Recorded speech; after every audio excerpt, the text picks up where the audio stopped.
So we're going to look at expanding brackets. Now expanding brackets simply means that we need to multiply everything that's on the outside of the bracket, in other words this number 5, by everything on the inside of the brackets. In other words, the two terms that we can see the y and we can see the positive 3. So let's have a look at how we would do that. It's quite straightforward. We would first do 5 multiplied by y. 5 multiplied by y will give us 5y, and then we will go and multiply 5 by positive 3. 5 multiplied by positive 3 is positive 50. So that's the answer to the first question. Second question is slightly different because of the negative signs that we can see. However, the process that we followed in the first example is going to remain the same. So we're going to do, instead of doing 5, it's not 5 there, it's a negative 5. So we're going to do negative 5 multiplied by 6. Now we have to remember the rules of our negative numbers. A negative number multiplied by a positive number will result in a positive answer. So it's going to be negative 5 multiplied by 6, which is going to be negative 30. And then we're going to do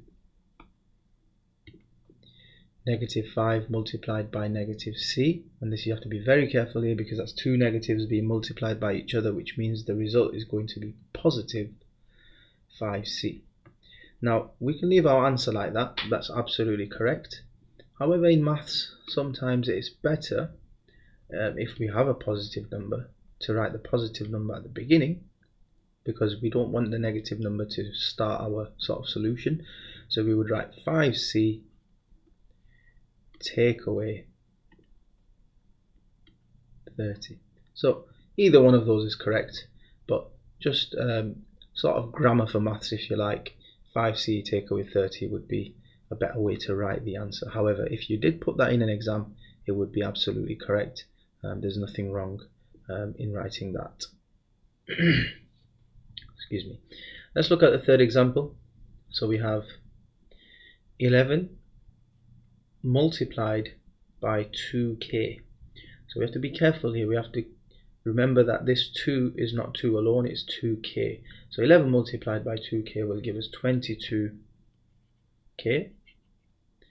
And then we're going to do 11 multiplied by negative 5. 11 multiplied by negative 5 is negative 55. And that one is pretty straightforward. The last example we have to be a little bit more careful because we now have got negative signs, but we've also got a variable on the outside here. So we now no longer have just a number on its own, we have actually got a variable attached to that number. So we have 2w on the outside, but we still do the same thing as we've been doing before. We're going to take the 2w and multiply it by the 3w. So 2w multiplied by 3w will give us 6w squared, because remember w multiplied by w will give us w squared. And then we'll go ahead and do 2w multiplied by negative 1, which is negative 2w. And that's basically how we expand brackets.